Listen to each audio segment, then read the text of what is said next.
Alright everyone, welcome back to another Star Wars Galaxy of Heroes video with Fat Phil, and today we're going to be talking about how to manage your Cantina energy. And this kind of comes off the back of just hearing a lot of complaints about signal data, character shards going to the Cantina. So I'm going to give you guys, listen, at the end of the day, I should say it like this, at the end of the day, you're going to have to do both. But there is a way to tackle the Cantina that will benefit your account a lot more if you think through the process and you farm things in the right order. So please go ahead, like and subscribe, comment down below. Let's give a shout out to our channel members for continuing to support this channel. If you're ever interested, that link is down below, along with a link to the Discord server. Go check it out, guys. Thank you again for keeping the faith. Thank you again for making this channel and community what it is. You all are fantastic people. Let's get into this video.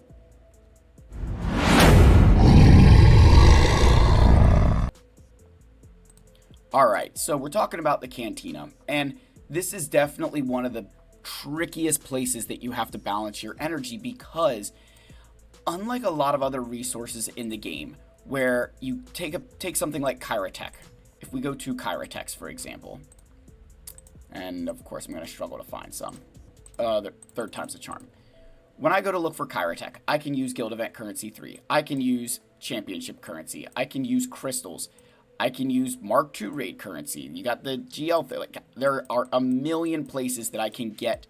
You know, they've got their own node, right? But there's all these other locations and currencies that I can buy my Kyrotech with. And again, that's just, an example of Kyrotech. But when you go to, say, signal data, you've got conquest currency, which fine. But look at that. Outside of that, you're stuck with shipments, right? You're stuck using crystals, conquest currency, or you're looking at the nodes.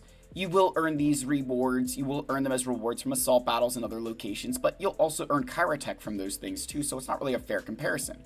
So, signal data is something that is far less easy to get your hands on through other avenues outside of the Cantina, and because of that, it's very challenging to justify farming certain things inside a Cantina when you're constantly bottled by signal data. I mean, I don't have Dr. Afra 1000% because of this.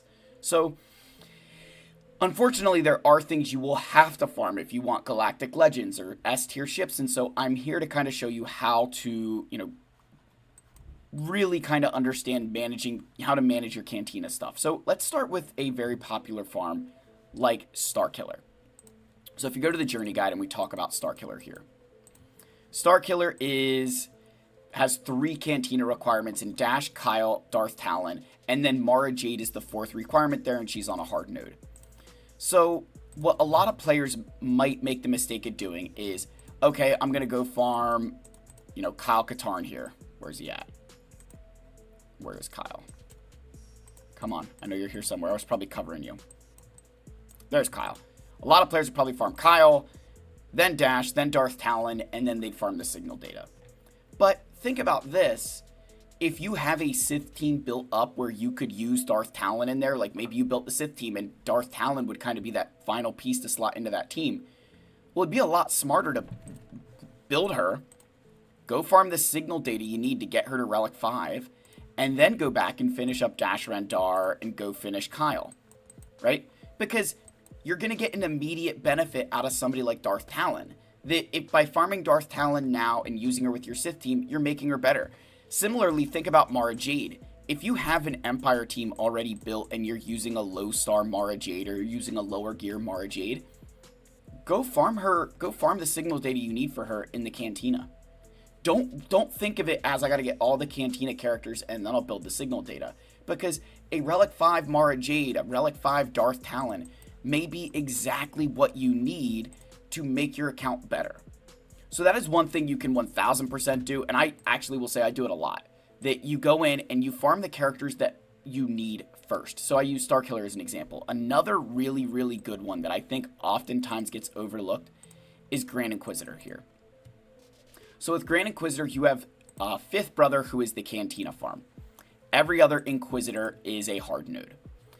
So when I was going after Inquisitors, I actually waited on 5th brother, and I went and farmed 9th sister and 2nd sister to relics. That was because those were the 2 Inquisitors that I could actually utilize before I got Grand Inquisitor. 9th sister, I used her as a tank with Lord Vader, And then second sister, she has her TIE interceptor, so I wanted to increase the viability of that ship. So if you can kind of look for those areas where you can utilize a character now, it will make your account, you'll actually get a lot more benefit from these farms. I think oftentimes what you end up doing here is you go in, all right, I'm going to farm all the characters I need out of the Cantina, and then I'm going to get the signal data. But you're missing out on all that time that you could be using characters to a better advantage. Jedi Knight Luke, another brilliant example, and I'm going to go through a couple examples here because I feel like, the point of this video, of course, is, hey, farm the characters that make sense, but, like, who would those be? So think about with Jedi Knight Luke here. You've got Commander Luke, you've got C-3PO and Chewbacca, and then you've got to get Captain Han and Rebel Officer Leia Organa. Well, what might be a smarter decision here, get CLS to relics, get 3PO, get Chewbacca, Han and 3PO and Chewie, may as well do them, right? But take Wampa to relics, take Darth Vader to relics, and then maybe decide, hey, you know what? I'll get Captain Han, and then I'll farm the relics I need for Captain Han, because he is a 16 energy farm. Like, he's not cheap to do, and he's not really that great either. So it's not like by having Captain Han in your account that you're getting any additional benefit. But having relics on CLS and his team, far more valuable to your account. Having a relic Wampa, far more valuable than having a low-level Captain Han. So think through those decisions of, hey, you know what? This would make sense to farm. Another very popular thing that you've got to recognize is a ship like the Leviathan. When you look at the Leviathan, you've got to have Sith Empire Trooper. You've got to have, as we go through the list here, nothing here. You do need Sith Marauder. You technically don't need him at relics, but you kind of do. You need Sith Assassin and her ship.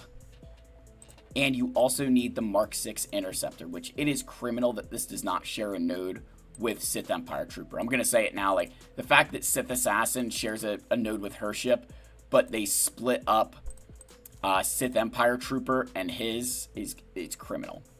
But I would 1000% tell you that, all right, I would probably go ahead and I'd potentially farm Sith Empire Trooper early. He's a very good, like, very underrated tank, really, really good. But then I'd probably go and farm a lot of the relics you need for this.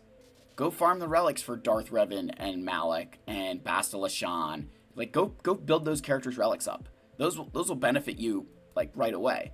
And then maybe think about, all right, you know what? Maybe I'll build the Mark 6 Interceptor or Sith Assassin. Like, you could build those last.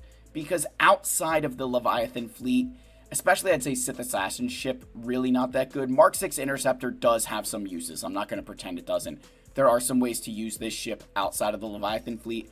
But honestly, I think Sith Assassin may be the last thing that I farm up for that.